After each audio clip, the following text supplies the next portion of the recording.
విజయవాడ ప్రజల కష్టాలను చూసి గుండె తరుక్కుపోతుంది. చిన్నపిల్లలు, మహిళలు, వృద్ధులు ఈ వరదల బారిన పడి ఎంత నరకం అనుభవిస్తున్నారో వారి మాటలు వింటుంటేనే మనకు అర్థమవుతుంది.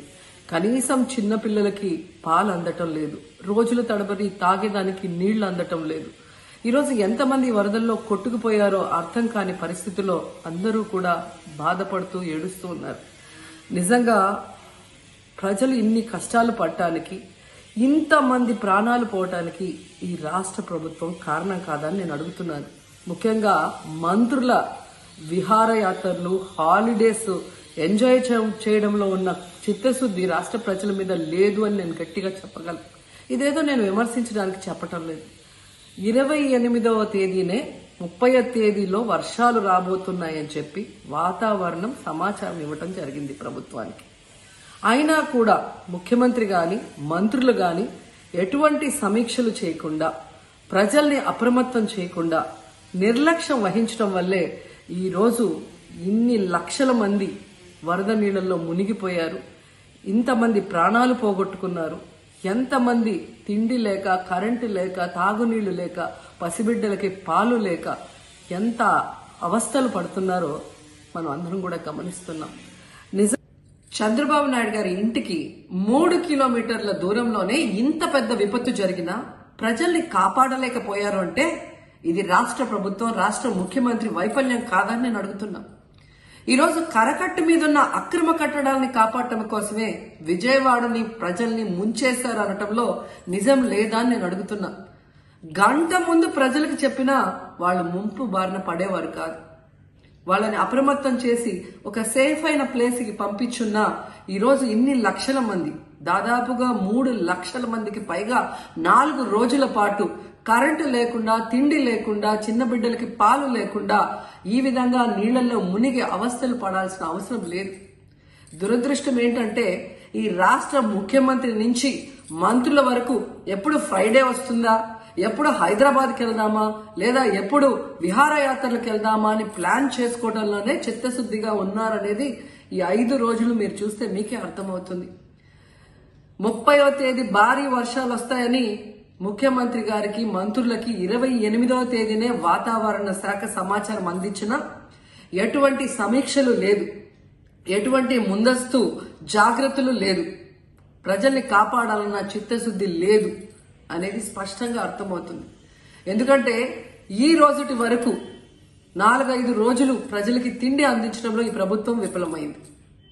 కనీసం ఇది జరిగినప్పుడు సీఎం గారు పనిచేయట్లేదు, వయసు అయిపోయింది. డిప్యూటీ సీఎం గారు, పంచాయతీరాజ్ శాఖ మంత్రి గారు కనీసం తన శాఖను అప్రమత్తం చేసి ప్రజల్ని కాపాడాల్సిన బాధ్యత ఉన్నా ఈ రోజు 5 రోజుల వరకు ఆయన అసలు విజయవాడ వైపే రాలేదు.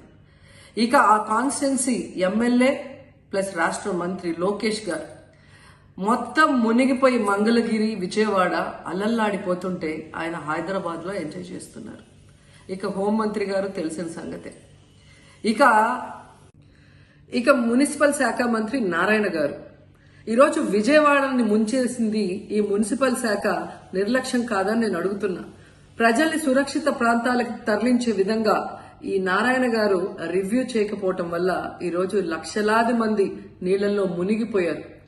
వాళ్ళందరూ కూడా ప్రభుత్వం ఎప్పుడు కాపాడుతుందా అని ఎదురు చూస్తున్నారు. అయినా వీళ్ళకి పట్టింపు లేదు.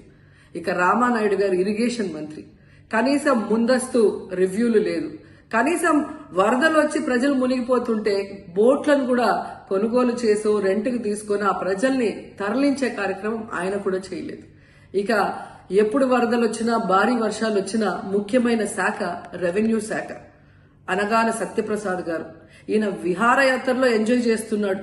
కనీసం పునరావాస కేంద్రాలు ఏర్పాటు చేయాలి, మరి ఆ ప్రజలకి పాలు, తిండి అన్ని అందించాల్సిన బాధ్యత ఉన్నా ఏం పట్టించుకోలేదు.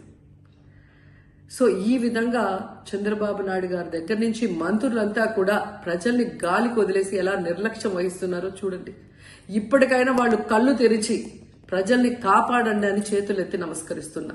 గతంలో జగనన్న ఏ విధంగా వాలంటీర్ వ్యవస్థ ద్వారా, సచివాలయ వ్యవస్థ ద్వారా ప్రజలకి ఏం కావాలన్నా ఇమీడియట్ గా వాళ్ళకి అందుబాటులోకి తీసుకెళ్లటమే కాకుండా ఏదైనా ప్రకృతి వైపరీత్యం వచ్చినప్పుడు వెంటనే వాళ్ళని సురక్షితంగా కాపాడే విధంగా ఈ సచివాలయ వాలంటీర్ వ్యవస్థని ఉపయోగించుకోండి. జగనన్న మీద కక్షతో ఆ వ్యవస్థల్ని నాశనం చేయడం వల్లే ఈ రోజు ప్రజలకు ఎవరు ఏం అందించలేకపోతున్నారని తెలుసుకోండి.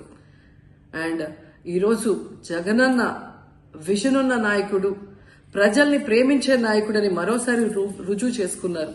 ఆయన కట్టించిన ప్రొటెక్షన్ వాళ్ళు లేకపోతే ఇంకా 1,50,000 పైగా కుటుంబాలు మునిగిపోయే ప్రమాదం ఉండేది. ఈరోజు ఆ ప్రాంతమంతా సేఫ్ గా ఉంది విజయవాడలో ఒక సైడ్ అంటే అది జగనన్న ప్రజల పట్ల ఉన్న అభిమానంతో ఆ ప్రొటెక్షన్ వాల్ కట్టించడం అనేది కూడా మనం అందరం గుర్తుంచుకోవాలి.